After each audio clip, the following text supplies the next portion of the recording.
Today I will show you everything that you need to know about the pre-flop section of Poker Academy. Firstly, go into your dashboard by clicking on Account, and then from the dashboard you can access the pre-flop charts by clicking Tournament Charts. Go to Charts, and in here we have a bunch of options. First and foremost, you need to select the chart that you will be using. The one that is pre-selected is a symmetric chip EV chart, but there are also others that you might want to take a look at, like the asymmetric ones chip EV. When you press on that, you have a bunch of different stack sizes from a bunch of different positions, showing you which one is the big stack and which one is the short stack, as well as the average for the table, either being 28 or 33. You can also go to the PKO. You can choose the 7 max or the 8 max simulation. You can go to 10% or 50% of the field, and that will allow you to look at the payout as well. So you can select one that is closest to the one that you are playing for either 10% field, 17, 25 or 50% for the field for both symmetric as well as asymmetric ICM. You can also have a look at the final table. Let's say you are playing a 7 max. You have a bunch of different averages and a bunch of different stack size options in here as well. Then you also have special charts made for the ambassadors of Poker Academy as well as satellites ICM. When you are watching the video, there's a lot more simulations as we keep on adding them regularly, but for the purpose of this video we will be using the standard symmetric chip EV. Then you need to select the stack size that you are interested in. So let's say we want to do 20 BP, and that is the stack size for hero.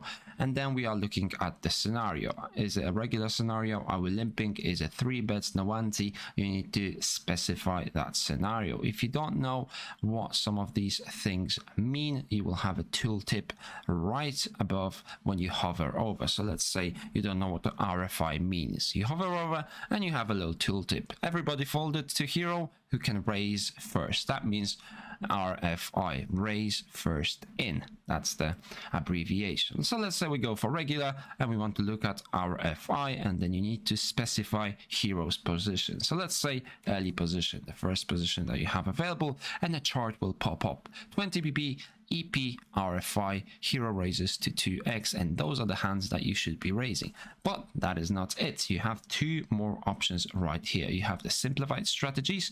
That means it rounds up mixed actions. So if you press on that, you can see that it rounds up some of the mixed actions, like Jack 9 suited. Instead of raising it 79% of the time, we will be raising it 100% of the time. That is a simplified strategy. And another option that you have is the edge one. So it highlights the bottom of the range depending on the EV that is selected, and you see these 3 intervals right at the bottom. So if you select that option, they will fade out a little bit. The bottom of the range will fade out a little bit. Another thing that you can do with this chart is export it to an external tool such as GTO Solver, and you can do that by clicking on the raise button and then this little icon that allows you to copy to clipboard, and you will have a bunch of options to select from, such as PIO, PPT, Equilab or GTO Plus. You can select any of these to export this chart.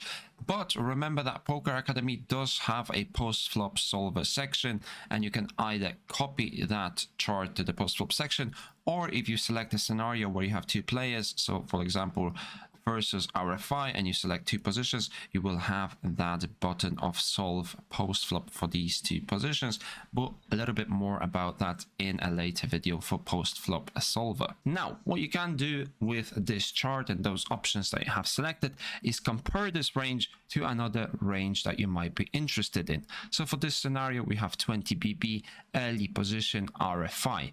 Maybe you want to compare that to a button position. So what you want to do is press on this little icon right here. That will add this chart to the compare ranges. You see how it highlights to 1. If we press again, it shows 0. We want to add that in, and then we go to hero position and we go to button. Now this is the button chart. We want to add that in as well. And then we can press on the compare ranges, and you will have both the EP and the button range for both 20 big blinds RFIs, and you can see how widely you can expand your range from EP to button range. And then you can play around with this tool a little bit. You can go back and add some more ranges. So let's say you want to do 10 BB. You add the 10 BB button, you add the 10 BB EP, then you want to do, let's say, 15 big blinds as well. You want to see how that positions out. So you add the EP, you add the button, and now you have 6 ranges to compare. You have the EP, you have the button on 20 and on 10 bigs, and you have the same for 15 bigs. And then on just one screen, you can easily compare how these ranges interact with each other depending on how many big blinds you have, as well as the position that you are currently in. So in 10 big blinds EP, you are not playing that much, whereas on 20 big blinds button, you are playing quite a lot. One more thing that you can play around with is on the left hand side, you can select the actions that you want to focus on. So let's say for 15 big blinds on the button RFI, you want to focus on the all-in action. So you press the all-in button, and only the hands and the proportion of the hands that you want to go all in will be highlighted. If you want to focus on raise, then again you just press on raise, and those will be highlighted as well. And then you can hover over to, let's say, ace 4 offsuit, and you will see that 17% of the time you can raise that in, but 83% of the time that will be an all-in scenario. And then you can go to fold as well and see how many hands you will be folding, which is 62%. So that's it for the tournament section of Poker Academy. This is a great tool to refine your pre-flop ranges, which are crucial to not make mistakes post-flop. Now, talking about post-flop, there will be another video explaining the Postflop Solver for Poker Academy, which you can access by selecting a scenario where you have to solve post-flop. But more about that in the upcoming video.